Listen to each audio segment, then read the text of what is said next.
আচ্ছা, আজকে আমি তোমাদের একটা জিনিস দেখাতে যাচ্ছি, যেটা হচ্ছে খুবই ভাইটাল। অর্থাৎ মোটর সাইকেল এবং স্কুটির মধ্যে পার্থক্য কী কী। তো এখানে দেখা যাচ্ছে পার্থক্যগুলো এক এক করে বলছি, তোমরা সময় দেখে নাও। স্কুটি হচ্ছে এর চাকা ছোট, এর চাকা বড়, 1 নম্বর। 2 নম্বর হচ্ছে হুইল বেস কম, হুইল বেস বেশি। অর্থাৎ প্রথম চাকার অ্যাক্সেল থেকে দ্বিতীয় চাকার অ্যাক্সেল পর্যন্ত যে মাপটা, তাকেই হুইল বেস বলা হয়। সেই জন্য মোটর সাইকেলে হুইল বেসটা বেশি স্কুটির তুলনায়। 3 নম্বর হচ্ছে ফ্লাই হুইলে ইয়ার তৈরি করার জন্য ব্লেড আছে, কারণ গোটা গাড়িটি কভার দেওয়া থাকে।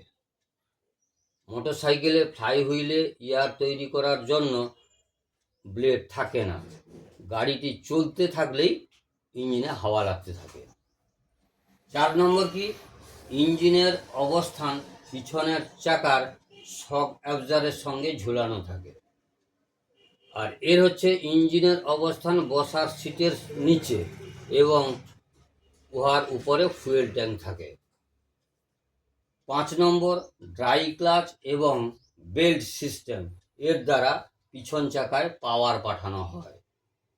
5 নম্বর কি, অয়েল ক্লাচ এবং চেন সিস্টেম, এর দ্বারা পিছন চাকায় পাওয়ার পাঠানো হয়।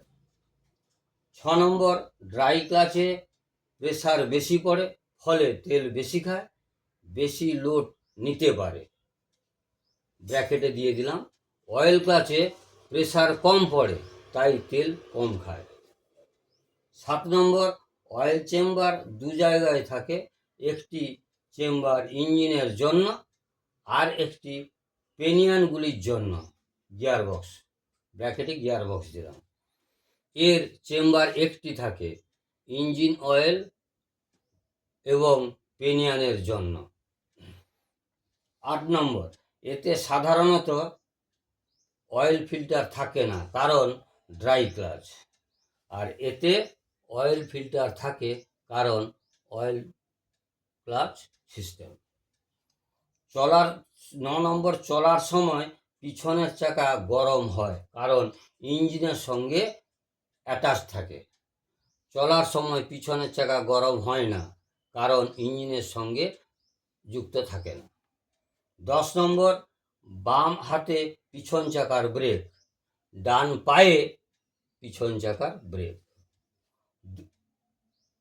একে 2000 কিলোমিটার পর্যন্ত ইঞ্জিন অয়েল চালানো যেতে পারে, যেহেতু ড্রাই ক্লাচ।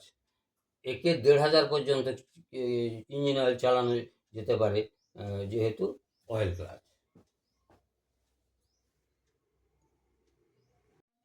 12 নম্বর, এয়ার ফিল্টার নিচে এবং ইঞ্জিনের পাশে থাকে, ফলে এয়ার ফিল্টারে ডাস্ট পড়ে বেশি। এখানে কি বলছে, এয়ার ফিল্টার বসার যে স্থানটা সিটে এবং সিটের নিচে, ফলে এখানে ডাস্টটা কম আসে।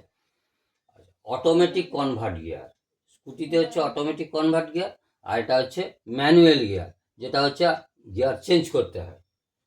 14 নম্বরে কি হচ্ছে, পিছনের চাকার ব্রেক অ্যাডজাস্ট করতে গেলে গরম অবস্থায় করতে হয়, কারণ পিছন চাকা গরম হলেই ব্রেক লাইনিং বেড়ে যায়, তাতে চাকা জাম হওয়ার চান্স থাকে। এখানে যে কোনো অবস্থাতে ব্রেক অ্যাডজাস্ট করা যেতে পারে।